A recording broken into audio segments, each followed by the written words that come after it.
Hi guys, so after seeing the Shadespire dice and a little bit of the basic rules, I couldn't help myself.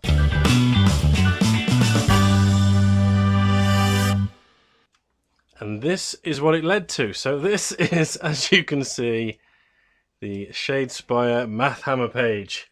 Maybe Mathhammer isn't an appropriate name because Shadespire, well, it is Warhammer Underworld's Shadespire, so I suppose that works. Right then, so what have we got? We've got attackers and we've got defenders. Kept with the same names, Rusty Spoon and Bowl.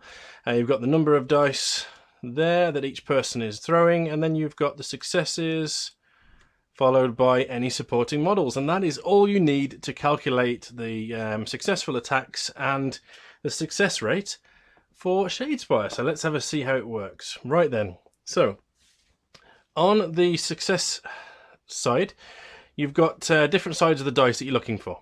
On your card, you can see that you're either looking for hammers or swords, which are the names for those are actually Smash for hammer and Fury for swords, as you can see there.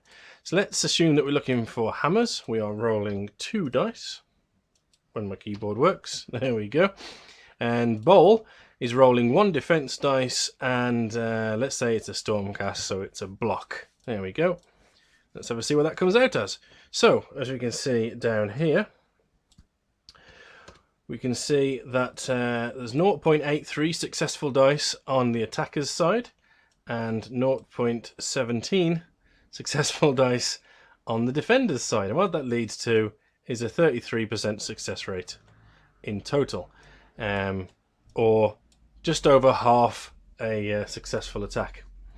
Now I've also keyed in here the supporting models. So if you add 2 supporting models to the attacker's side, what that does is it means that you get the extra faces of the dice, which are successes for you. Now at this point, because you've got the hammers, you've got criticals, and you've also got the 2 supporting faces, all in this up here, you've got a really high chance of actually winning. It's basically a 2-up on each dice.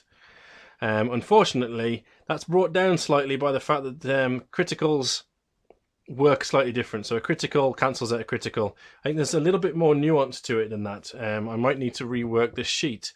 But basically what I've done is the more dice you roll on either side, each dice takes 16% off the other side. It's essentially what it works out as. So the more dice you roll, the lower it gets. So if I add an extra dice onto this side, we'll see that the number of successful dice on the defender's side now becomes 0 because you're rolling 3 dice. Each dice has a 16% chance of getting a critical. Criticals will basically obliterate the dice on the right hand side regardless of what it rolls, except for another critical, and so the successful for defender dice becomes 0. I'm not sure on the maths on that. If anyone's got a clever idea of maths and can work that out, it'd be greatly appreciated.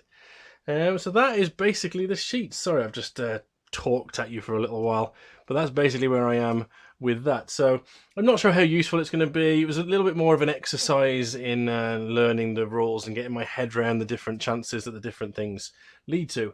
It turns out that having supporting models, which is having other models adjacent to the model that you're attacking, other of your own friendly models, leads to quite a big advantage because that opens up 1 or 2 of the extra dice faces, which is a 17% or a third chance of extra chance of hitting them, which is a big deal. Sorry. Right, that's all I wanted to cover really. There'll be a link down in the description to the Mathhammer page I've been working on. I've got the 3 now, so I've got Age of Sigmar, I've got 40k, and now I've got the Shadespire one. I'm not sure if I'm going to do any more. I quite enjoyed making it, so I thought, why not? Right then, thank you for watching. Keep up with me in between videos over there, and hopefully I'll see you in the next one. Stay well, guys.